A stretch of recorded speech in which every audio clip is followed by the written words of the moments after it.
Allot சேனலுக்கு வருக வருக. நான் செபி ரெஜிஸ்டர்டு ஃபினான்ஷியல் அட்வைசர் கிடையாதுங்க. நான் எஜுகேஷனல் பர்பஸுக்காக என்னுடைய பர்சனல் எக்ஸ்பீரியன்ஸை நான் ஒரு 20 வருஷமாக மார்க்கெட்டில் இருக்கேன்.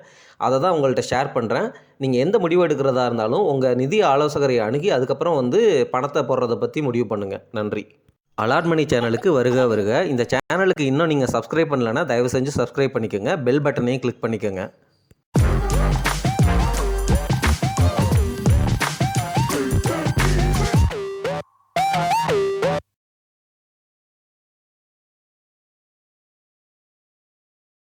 அனைவருக்கும் வணக்கம்.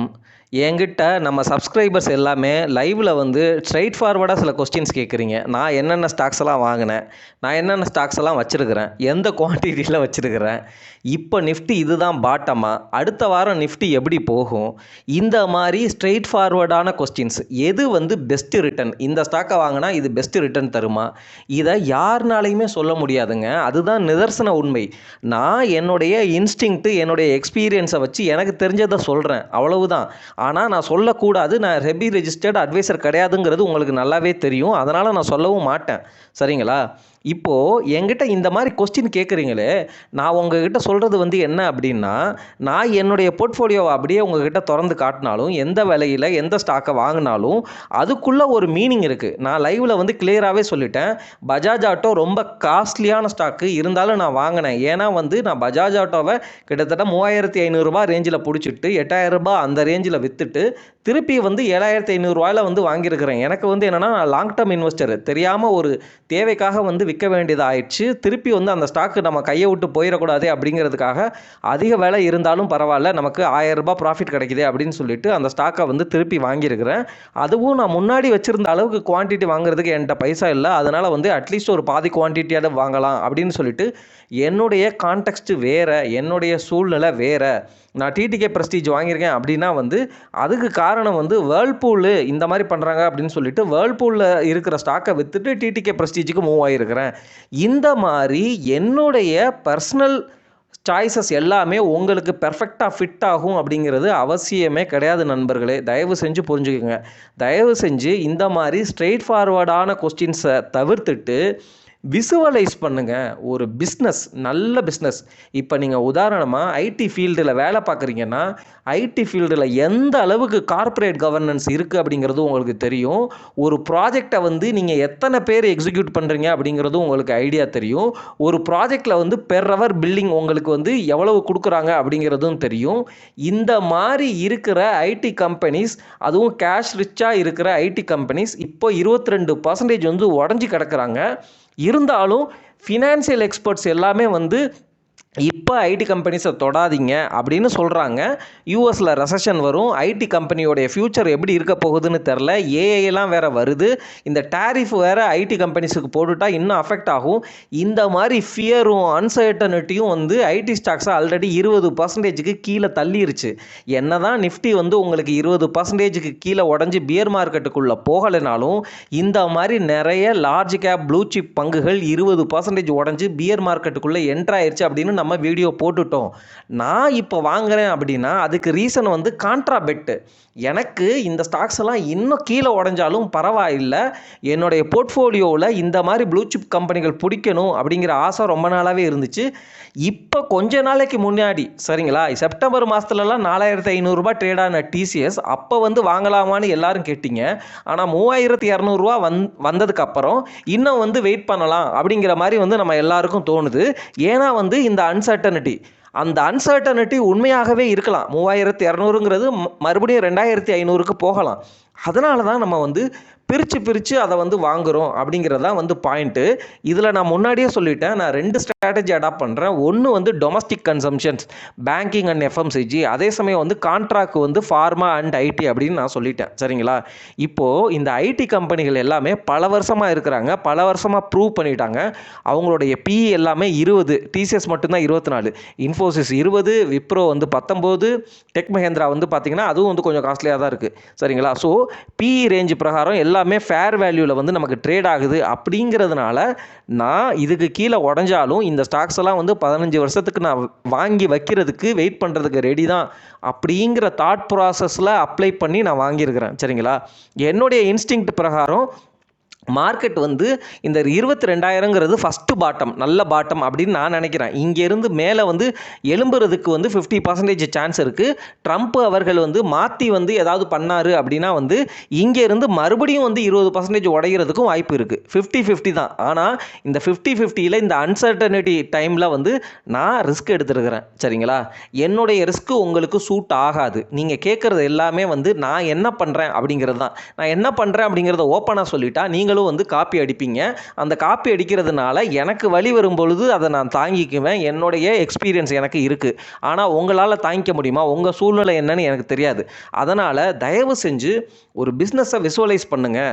20%க்கு முன்னாடி அதிகமாக புல் மார்க்கெட்டில் இருக்கும்பொழுது வாங்கலான்னு நினச்ச மனசு 20% 6 மாதத்தில் உடஞ்சி போச்சு. இப்போ வாங்கணுமா வாங்க வேணாமா அப்படின்னு வந்து யோசிச்சுட்டு காசை இன்னமும் டிப்ளாய் பண்ணாமல் இருக்கிறது அப்படிங்கிறதும் ஒரு bad idea. At the same time எல்லா காசையும் வந்து ஒட்டு மொத்தமாக இறக்குறதும் பேட் ஐடியா.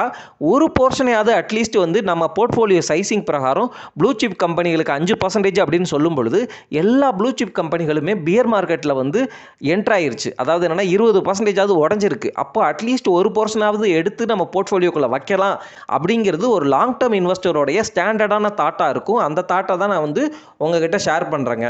அது மட்டும் இல்லாமல் எனக்கு சில நியூஸ்லாம் வந்து கிடச்சிருக்கு. அதை வந்து நான் உங்ககிட்ட பகிர்ந்துக்கிறேன். ஏன் வந்து நிஃப்டி 50 வந்து இன்னும் கொஞ்சம் மேலே போக தான் வாய்ப்பு இருக்குது அப்படிங்கிறதுக்கு காரணத்தை சொல்கிறேன். இந்த டிவி சேனல் ஒன்று பார்த்தேங்க, என்டிடிவி ப்ராஃபிட்னு நினைக்கிறேன். அதில் வந்து அவங்க என்ன தெரியுமா வந்து ஏர்னிங்ஸ் ப்ரிவ்யூ போட்டிருக்கிறாங்க. நிஃப்டி 50னுடைய இபிஎஸ் வந்து ஃபினான்சியல் இயர் 26, அதாவது ஏப்ரல் 2025 மார்ச் 2026 வரைக்கும் 1145 அப்படிங்கிற இபிஎஸ்ல இருக்கும் அப்படிங்கிற மாதிரி ப்ரெடிக்ட் பண்ணியிருக்கிறாங்க. விச் மீன்ஸ் இப்போ இருக்கிற கரண்ட் இபிஎஸ் அந்த ரேஞ்சிலே தான் இருக்கும் இந்த கரண்ட் ஃபினான்சியல் இயரும் அப்படின்னு சொல்லியிருக்கிறாங்க. அப்படின்னா 1145க்கு 20 பிஇ அப்படிங்கிறது ஃபேர் ப்ரைஸ் போட்டோம்னா 22,900 அப்படிங்கிறது நிஃப்டியினுடைய ரேஞ்சாக வருது. ஆனால் நிஃப்டி வந்து 40 பிஇ வரைக்கும் மேலே போயிடுச்சு. சரிங்களா? புல் மார்க்கெட்டில் எவ்வளோக்கு எவ்வளோ கீழே போச்சோ புல் மார்க்கெட்டில் எவ்வளோக்கு எவ்வளோ மேலே போச்சோ பியர் மார்க்கெட்டில் அவ்வளோக்கு அவ்வளோ கீழே வரும். அதுதான் பெண்டுலம்னு வந்து திருப்பி சொல்லுவாங்க. நீங்கள் நினைக்கிற மாதிரி இதுதான் ஃபேர் வேல்யூ அப்படின்னு சொல்லவே முடியாது. எப்பொழுதுமே மார்க்கெட் சென்டிமெண்ட் நல்லா இருக்குது, டிமாண்ட் ஜாஸ்தியாக இருக்குன்னா நல்ல குவாலிட்டி டிசிஎஸ் மாதிரி பங்குகளுக்கு வந்து 6,000 7,000 கூட கொடுப்பாங்க. ஆனால் அதனுடைய அண்டர்லையிங் ஃபண்டமெண்டல் வேல்யூ அப்படின்னு பார்த்தீங்கன்னா 2,200 ரூபா தான் இருக்கும். சரிங்களா? இப்போவுமே வந்து பார்த்தீங்கன்னா டிசிஎஸ் காஸ்ட்லி தான், 24 பிஇயில் இருக்கிறாங்க. அதனால் நீங்கள் பெர்ஃபெக்ட் இன்வெஸ்டரா அல்லது எனக்கு 20% உடஞ்சிருக்கு, இந்த ஆப்பர்ச்சுனிட்டியை மிஸ் பண்ண விரும்பலை, நான் ஒரு போர்ஷனை வாங்கி வச்சுக்கிறேன், இது இன்னமும் 10% குறைஞ்சிச்சுன்னா நான் இன்னமும் வந்து வெயிட் பண்ண தயார் தான், ஏன்னா இது நான் தலைமுறையாக வச்சுக்கணும்னு நினைக்கிற ஸ்டாக்கு எல்லாமே ப்ளூ சிப் கம்பெனிகள் அப்படின்னு நினைக்கிறவரா. இட் ஆல் டிபெண்ட்ஸ் ஆன் உங்களுடைய மைண்ட் செட்டு, உங்களுடைய ஃபினான்சியல் சிச்சுவேஷன், உங்களுடைய ரிஸ்க் அப்படைட், உங்களுடைய risk assessment plus risk tolerance லெவலை பொறுத்து இருக்குது. சரி, இதே டிவி வந்து அடுத்த வருஷம் ஃபினான்சியல் இயருக்கு எவ்வளவு இபிஎஸ்ன்னு சொல்லியிருக்கிறாங்க? 1312 ரூபா. அப்போ 1312க்கு 20 அப்படின்னு மல்டிப்ளை பண்ணி போட்டுக்கோங்க. அப்போ எந்த ரேஞ்ச் வருது அப்படிங்கிறத பார்த்துக்கோங்க. ஸோ நான் சொல்ல வருகிற விஷயம் வந்து என்ன அப்படின்னா, ஐடி கம்பெனிஸுக்கு டேரிஃபு போடலை, ஏன்னா அது சர்வீசஸ் செக்டர். அந்த செக்டரை வந்து நம்ம இன்னமும் நெகட்டிவாக பேசிகிட்டு இருக்கிறோம், ஏன்னா ரெசஷன் அப்படிங்கிறதுனால. சரிங்களா? இப்போது ஐடி செக்டருக்கு யூஎஸ் ட்ரம்ப் வந்து கார்ப்பரேட் டேக்ஸ் கட்டு அப்படிங்கிற நியூஸ் வேறு போயிட்டுருக்கு. அனௌன்ஸ் பண்ணார்னா இந்த ஐடி கம்பெனிஸுக்கு வந்து அது பாசிட்டிவ். அதே சமயம் இந்த டேரிஃப் வார்னால சைனா வந்து அவங்க கரன்சியை டிப்ரிஷியேட் பண்ணுறாங்க, நம்மளும் டிப்ரிஷியேட் பண்ணனா இதுக்கு ஐடி கம்பெனிஸுக்கு பாசிட்டிவ், ஐடி கம்பெனிஸுக்கு நெகட்டிவ், ரெசஷன் வந்தால் நெகட்டிவ். அதே போல் இந்த அந்த யூரோப்பியன் யூனியன் அவங்க வந்து இந்த டிஜிட்டல் பேமெண்ட்டுக்கெல்லாம் டேக்ஸ் போட்டாங்க, மற்ற கம்பெனிஸ் எல்லாம் டேக்ஸ் போட்டாங்க, யூடியூப்பு, மெட்டா, இந்த மாதிரி ஃபேஸ்புக்கு, இந்த மாதிரி வாட்ஸ்அப்புக்கெல்லாம் டேக்ஸு, அந்த மாதிரி டிஜிட்டல் ரெவன்யூவில் வந்து எங்களை நாட்டிலேருந்து பார்க்குறதுக்கு எங்களுக்கு ஒரு டேக்ஸ் வேணும்னு போட்டாங்க அப்படின்னா இந்த ஐடி கம்பெனிஸ் பாதிக்கப்படும். இந்த ஐடி கம்பெனிஸ்னால் நம்ம இந்தியன் சர்வீசஸ் கம்பெனிஸும் பாதிக்கப்படும். At the same time AI பூம்னால் வந்து ஆட்குறைப்பும் நடந்துகிட்ருக்கு. இந்த மாதிரி ஐடி செக்டரில் இந்த டிரான்ஸ்ஃபர்மேஷன் வர்றது அப்படிங்கிறது வந்து ஃபஸ்ட்டு டைம் கிடையாது, நிறையா டைம் வந்துக்கிட்டே இருக்குது. க்ளவுடு வந்துடுச்சு, .com பபுள் வந்துச்சு. .com பபுள்லாம் ரொம்ப ஒஸ்டான கிராஷு. ஸோ அதையெல்லாம் தாண்டி வந்த ஐடி கம்பெனிஸ் இதையும் தாண்டி வருவாங்க. ஆனால் நீங்கள் நினைக்கிற மாதிரி ஓவர் நைட்டில் வந்து எதுவுமே நடக்காது. இப்போ நீங்கள் வாங்கி வச்சிங்க அப்படின்னா இந்த 3200 4 வருஷம் கிடக்கும். அல்லது 3200லேருந்து 2500 போயிட்டு 4 வருஷம் கிடக்கும். அதுக்கப்புறம் பார்த்தீங்கன்னா all of a sudden result நல்லாயிரும், மேலே வந்துடும். ஸோ இதிலேருந்து நான் சொல்ல வர்ற பாயிண்ட் வந்து என்னென்னா, இந்த டிவி சேனலில் வந்து 1312 அப்படிங்கிறத அடுத்த வருஷத்துக்கு வந்து இபிஎஸ்ஸாக ஃபிக்ஸ் பண்ணும்பொழுது, ஸோ அடுத்த வருஷம் கண்டிப்பாக வந்து பெட்டராக இருக்க போகுது அப்படிங்கிறது தெரிஞ்சிருச்சு. டிசிஎஸ் மாதிரி கம்பெனிகள் இந்த வருஷம் வந்து இனிமேல் வந்து ஒரு குவார்ட்டர் தள்ளி அவங்களுக்கு வந்து ப்ராஜெக்ட்ஸில் வந்து ரெவன்யூ வந்து கொஞ்சம் பெட்டராக இருக்கும். அப்படிங்கிறப்போ அவங்களுடைய இபிஎஸ் வந்து இதே அளவு அல்லது இதை விட கொஞ்சம் அதிகமாக இருக்கலாம் அப்படிங்கிற மாதிரி கால்குலேட் பண்ணிவிட்டு அதுக்கு 20 PE அப்படின்னு போட்டு நம்ம வந்து ஸ்டாக்குகளை பிடிக்கலாம். அகைன் இப்போ நீங்கள் பிடிச்சிங்க அப்படின்னா இது எல்லாமே வந்து ஒரு ஃபேர் வேல்யூவில் பிடிக்கிறீங்க அப்படிங்கிறது தான். நான் தொடர்ந்து லார்ஜ் கேப் ப்ளூ சிப் கம்பெனிகள் வந்து எக்ஸ்பென்சிவாக இருந்தாலும் பரவாயில்லை, நம்ம போர்ட்ஃபோலியோ ஸ்டெபிலிட்டி வேணும் அப்படின்னு பேசிட்டு வந்தேன். அந்த ஸ்டாக்ஸ் எல்லாமே நம்மளுடைய இந்த கிராஷில் வந்து நல்ல ஸ்டெபிலிட்டி தான் கொடுத்துச்சு. இப்போ என்ன சொல்கிறேன் அப்படின்னா, எக்ஸ்பென்சிவ் ஜோனில் இருந்து ஃபேர் ஜோனுக்கு வந்துட்டாங்க, ஃபேர் வேல்யூக்கு வந்துட்டாங்க. நம்ம இந்த ஃபேர் வேல்யூலையும் வந்து இந்த கம்பெனிஸை வந்து ஒரு போர்ஷனை எடுக்கணும். ஃபேர் வேல்யூவில் நான் வந்து நீ என்கிட்ட வந்து என்ன சொல்லு அப்படின்னு கேட்குறீங்க அப்படின்னா, நீ இன்னமும் கீழே போகுமா அப்படின்னு சொல்லு, நான் கீழே போனதுக்கப்புறம் வாங்கிக்கிறேன் அப்படிங்கிற மாதிரி வெயிட் பண்ணிகிட்டு இருக்கிற நபராக வந்து நீங்கள் இருந்தீங்க அப்படின்னா ஆப்பர்ச்சுனிட்டியும் லூஸ் பண்ணுவீங்க. அட் த சேம் டைம் இன்னமும் கீழே உடஞ்சாலும் அந்த சமயத்துலையும் வாங்காமல் இன்னும் கீழே உடையும்னு வெயிட் பண்ணிகிட்டு இருப்பீங்க. சரிங்களா? ஸோ இது வந்து ரீட்டைல் இன்வெஸ்டர்ஸ்க்கு வர்ற சாதாரண ஒரு விஷயந்தான். இது ஒரு ஃபியர் அண்ட் கிரீடு சிச்சுவேஷன் தான். நான் என்ன சொல்கிறேன், டிசிப்ளினாக வந்து சிப் பண்ணிகிட்டே வாங்க, 1 2ன்னு வாங்கிட்டே வாங்க. That will be beneficial. என்ன கேட்டிங்க அப்படின்னா, இந்த ட்ரம்ப்பினுடைய வாரு அப்படிங்கிறது, இந்த டேரிஃப் வாரு அப்படிங்கிறது அமெரிக்கா மேலேயும் அமெரிக்கா பாண்டு மார்க்கெட்லேயும் ஒரு மிகப்பெரிய கலேபரத்தை உண்டு பண்ணிருச்சு. அதனால் வந்து என்ன கேட்டிங்க அப்படின்னா, அந்த கலேபரத்தை அவர் கரெக்டாக முடிச்சிட்டாரு அப்படின்னா, ட்ரம்ப் அவர்கள் வந்து கரெக்டாக ஹேண்டில் பண்ணி முடிச்சிட்டாரு அப்படின்னா மார்க்கெட் மேலே போயிடும். இதுதான் பாட்டம். 22,000 தான் பாட்டம். ஆனால் அந்த கலேபரத்தை வந்து இன்னமும் வந்து அவர் தீ மூட்டுறாரு அப்படின்னா வாலட்டாலிட்டியில் இன்னும் வந்து மார்க்கெட் கீழே போகுங்க. சரிங்களா? அதுக்கப்புறம் வந்து யூனியன் சைனாவெல்லாம் எந்த மாதிரி டிசிஷன் எடுக்கிறாங்க அப்படிங்கிறது தான். என்னை பொறுத்த வரைக்கும் இந்த பிரச்சனை வந்து கிட்டத்தட்ட அன்சர்டனிட்டி ஒரு பாசிட்டிவ் டைரெக்ஷனை நோக்கி போகுது அப்படிங்கிறது தான் வந்து பாயிண்ட்டு. இனிமேல் வந்து ஸ்டாக் மார்க்கெட் வந்து கொஞ்சம் பாசிட்டிவான டெரிட்டரியை நோக்கி தான் போகும். விசேப் ரெக்கவரிலாம் எதிர்பார்க்காதீங்க. கொஞ்சம் ஒரு மாதிரி வந்து டல்லாக ஸ்லோவாக ஸ்டெடியாக கொஞ்சமாக மேலே போகும் அப்படிங்கிறது என்னுடைய ப்ரெடிக்ஷன். ஆனால் திரு ட்ரம்ப் அவர்கள், நம்ம பிரசிடென்ட்டு, அதாவது யூஎஸ் பிரசிடென்ட் வந்து மறுபடியும் வந்து ஏதாவது பிரச்சனை பண்ணார் அப்படின்னா வந்து மறுபடியும் உடையும். அந்த உடையிற தருணங்கள் எல்லாமே நமக்கு ஆப்பர்ச்சுனிட்டி அப்படின்னு சொல்லிட்டு திரும்பி இதையே பேசிகிட்டு இருக்கிறேன். நிஃப்டி 50 என்ன கேட்டிங்க அப்படின்னா வந்து 22,000ங்கிறது ஒரு நல்ல பாட்டம் தான். இதுக்கு கீழேயும் போகலாம். ஆனால் அதுக்கு வாய்ப்பு அப்படிங்கிறது வந்து கொஞ்சம் குறைஞ்சிருச்சு அப்படின்னு தான் நான் சொல்கிறேன். புரியுதுங்களா? முன்னாடி வந்து நான் சொன்னது வந்து என்ன அப்படின்னா வந்து ஸ்டாக் மார்க்கெட் வந்து 23,000 போனாலும் திருப்பி 22,000க்கு வருங்க அப்படின்னு நான் வந்து சொன்னேன். இப்போ வந்துருச்சு.